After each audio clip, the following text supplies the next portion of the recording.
और खबर बागेश्वर उपचुनाव से जुड़ी हुई है, जहां बागेश्वर विधानसभा सीट पर होने वाले उपचुनाव को लेकर बीजेपी के बाद कांग्रेस ने भी अपने उम्मीदवार की घोषणा कर दी है, जिसके चलते कांग्रेस ने अब आप पार्टी छोड़ पार्टी में शामिल हुए बसंत कुमार को अपना उम्मीदवार बनाया है।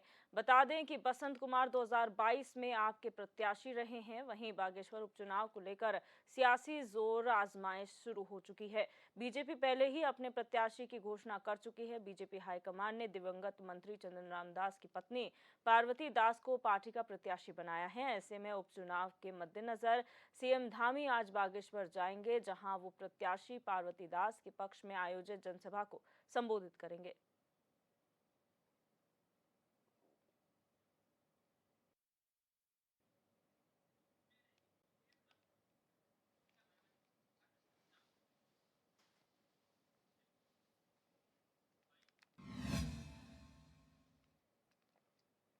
और हमारे संवाददाता अस्करी जाफरी इसी खबर पर हमारे साथ न्यूज रूम से लाइव जुड़ चुके हैं। अस्करी, बागेश्वर उपचुनाव में जो उम्मीद जताई जा रही थी कि भारतीय जनता पार्टी इस बार जो है वो इमोशनल कार्ड खेलने जा रही है, और वही हुआ, जहां पर स्वर्गीय चंद्रन रामदास की पत्नी को टिकट दिया गया है। वहीं कांग्रेस की अगर बात की जाए तो यहाँ पर बसंत कुमार को टिकट दिया गया है। आज नामांकन है।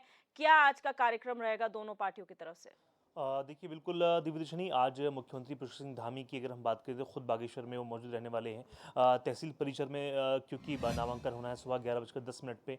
और जहाँ तक इमोशनल कार्ड की बात आपने कही है, तो कहीं ना कहीं एकदम सटीक साबित हुई। जिस तरह से अंदाजा लगाया जा रहा था कि पार्वती दास जो दिवंगत मंत्री चंद्रराम दास की पत्नी है, उन्हीं के नाम पर भाजपा हाईकमान ने विश्वास जताया था। हालांकि तमाम जो कार्यकर्ता हैं, तमाम जो समर्थक हैं, उनका ये मानना था कि उनके जो बेटे हैं गौरव दास, उनको टिकट होता, लेकिन तमाम अटकलों के बीच जो है भाजपा हाईकमान ने लिस्ट जारी कर दी है, और उसमें पार्वती दास को जो है प्रत्याशी बनाया गया है बागेश्वर उपचुनाव के लिए।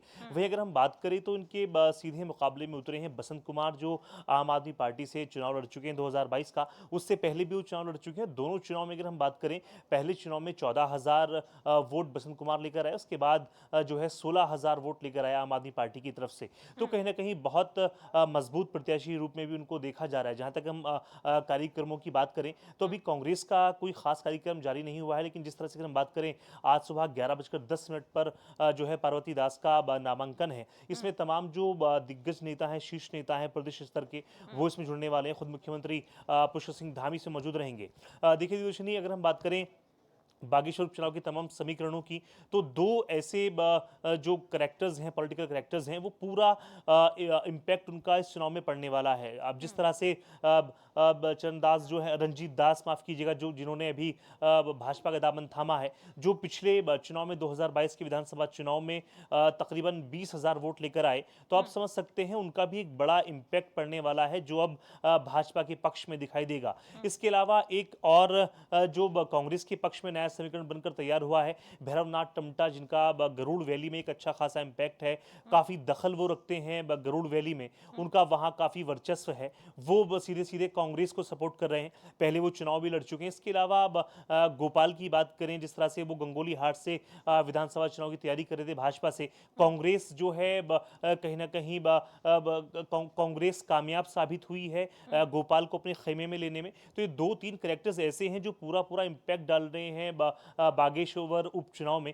और इस तरह की तमाम समीकरण बन रहे हैं। हालांकि अगर हम बात करें रंजीत दास की, जिन्होंने 20,000 वोट अर्जित किए थे, लेकिन अभी देखना होगा, क्योंकि भाजपा के खेमे में वो आ गए हैं, और कितना कैडर वोट वो काट पाते हैं। क्योंकि अगर हम बात करें कांग्रेस की, कांग्रेस 20,000 वोट तो परंपरागत मानकर चल रही है, यानी 20,000 वोटों के लिए बहुत ज्यादा मेहनत कांग्रेस को नहीं करनी पड़ेगी।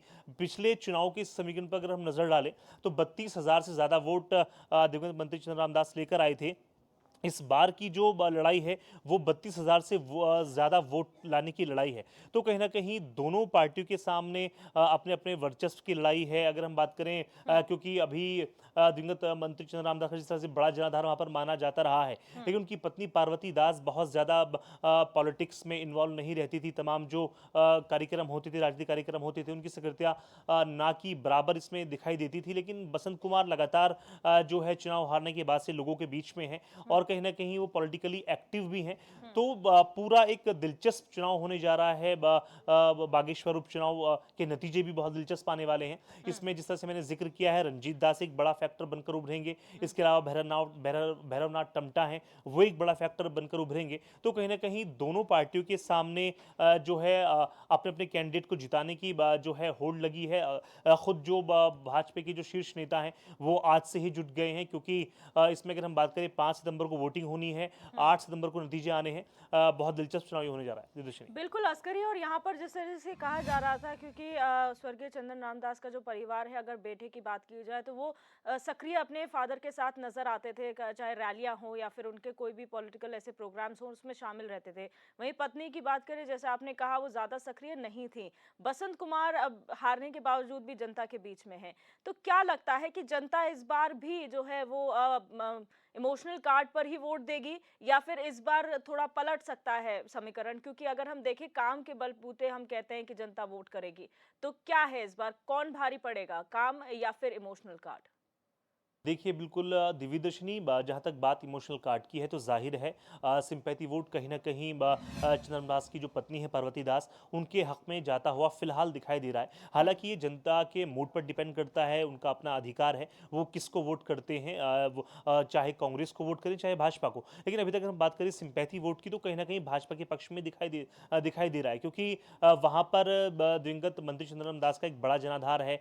तमाम जो विशेष समुदाय के लोग हैं वो भी उनको काफ़ी चाहते थे। तो कहीं ना कहीं समीकरण जो है काफ़ी हद तक जो है भाजपा के पक्ष में दिखाई दे रहे हैं। लेकिन इससे भी गुरेज नहीं किया जा सकता, ना ही इस बात से इनकार किया जा सकता है कि उनके मुकाबले में एक मजबूत कैंडिडेट कांग्रेस ने जो है लॉन्च किया है। यानी पहले वो आम आदमी पार्टी से चुनाव लड़े बसंत कुमार, और इस बार कांग्रेस से अपनी किस्मत की आजमाइश कर रहे हैं। तो कहीं ना कहीं बहुत मजबूत कैंडिडेट उनके सामने भी है, और कांग्रेस का भी एक अच्छा खासा वोट वहां पर है। जिस तरह से भैरवनाथ टंटा की एक अच्छी फैन फॉलोइंग है, वो सीधा सीधा बसंत कुमार को फॉलो कर रहे हैं। गोपाल की भी एक अच्छी फैन फॉलोइंग है, वो सीधा सीधा कांग्रेस को जो है सपोर्ट कर रहे हैं। लेकिन इसके मुकाबले में रंजीत दास जो है सीधा सीधा भाजपा को सपोर्ट कर रहे हैं। तो दोनों जो पॉलिटिकल पार्टीज हैं, चाहे भाजपा हो चाहे कांग्रेस हो, एकदम कह सकते हैं जोड़ तोड़ की राजनीति में लगे हुए हैं, और लगातार जो शीर्ष नेता हैं दूसरी पार्टियों के, अपनी अपनी पार्टियों में उनको लाने की काम कर रहे हैं। तो कहीं ना कहीं तमाम इस तरह के समीकरण हैं जो अभी फिलहाल बहुत फाइटिंग कंडीशंस में दोनों पार्टियां, चाहे कांग्रेस हो चाहे बीजेपी हो। लेकिन जहां तक इमोशनल कार्ड की बात आती है तो वहां पर भाजपा हमेशा आगे रहती है, और भाजपा इस सीट पर भी इमोशनल कार्ड के रूप में जो है आगे नजर आ रही है, और सिंपैथी वोट भी पाती हुई नजर आ रही है अभी फिलहाल जिस तरह के समीकरण वहां पर देखने को मिल रहे हैं। बिल्कुल, जोड़ तोड़ के राजनीति की आपने बात की अस्करी, तो यहाँ पर दोनों ही पार्टियों में नए नए लोग शामिल हुए हैं अलग अलग पार्टियों से। लेकिन अगर भारतीय जनता पार्टी की बात करें, खास बात यह है कि चाहे किसी को टिकट मिले या ना मिले, जिसको भारतीय जनता पार्टी ने अपना प्रत्याशी बनाया है उसके समर्थन में सब लोग जुट जाते हैं। लेकिन कांग्रेस की अगर बात की जाए तो कांग्रेस के साथ अमूमन ये देखा जाता है कि तुरंत अगर टिकट नहीं मिला तो तुरंत नाराजगी भी देखने को मिलती है। तो क्या इस बार कांग्रेस ये चीजें बदलेगी? क्या कांग्रेस भी भारतीय जनता पार्टी के पद चिन्हों पर चलेगी? देखिए, बिल्कुल दिव्यदर्शनी, इस बार कांग्रेस ने एक अलग रणनीति के तहत अपना प्रत्याशी चुना है। क्योंकि अगर हम बात बसंत कुमार की करें तो जाहिर है वो 2 बार पहले से चुनाव लड़ चुके हैं। उनका भी एक ठीक ठाक जनाधार बागेश्वर में है, क्योंकि एक वेल्दी बैकग्राउंड से भी वो आते हैं। जिस तरह से रंजीत दास ने भी तमाम आरोप लगाए और कहा कि तमाम इस तरह की बातें जो हैं सामने आई हैं, जिनमें बसंत कुमार ने साफ तौर से कहा था कि पैसे के बल पर टिकट खरीदे जाते हैं। तो इस तरह की तमाम बातें सामने आ रही हैं। हालांकि इस बार कांग्रेस ने एक अलग रणनीति के तहत जो है दांव चला है बसंत कुमार के ऊपर, क्योंकि अगर हम बात करें पिछले चुनाव में बहुत ज्यादा खराब प्रदर्शन बसंत कुमार का नहीं रहा था। 16,000 से ज्यादा वोट वो लेकर आए थे, और इस बार जो कांग्रेस का कैडर वोट वो मानकर चल रही है 16,000 और 20,000, तो तकरीबन 36,000 वोट अगर कांग्रेस लेकर आती है तो जाहिर है कांग्रेस इस सीट पर फतेह हासिल करेगी। लेकिन जो कांग्रेस का परंपरागत वोट है वो अगर खिसक करके रंजीत दास की वजह से भाजपा की तरफ जाता है तो जाहिर है एक बहुत बड़े मार्जिन के साथ भाजपा की जीत इस सीट पर होना निश्चित है। बिल्कुल अस्करी, और मुख्यमंत्री की अगर बात की जाए, मुख्यमंत्री के आज के कार्यक्रम बागेश्वर में है, जहां पर नामांकन में भी वो शामिल होंगे, उसके बाद जनसभा भी करेंगे। क्या पूरा समीकरण आज का रहने वाला है, और किस तरीके से ये चीजें बागेश्वर उपचुनाव में असर डाल सकती हैं?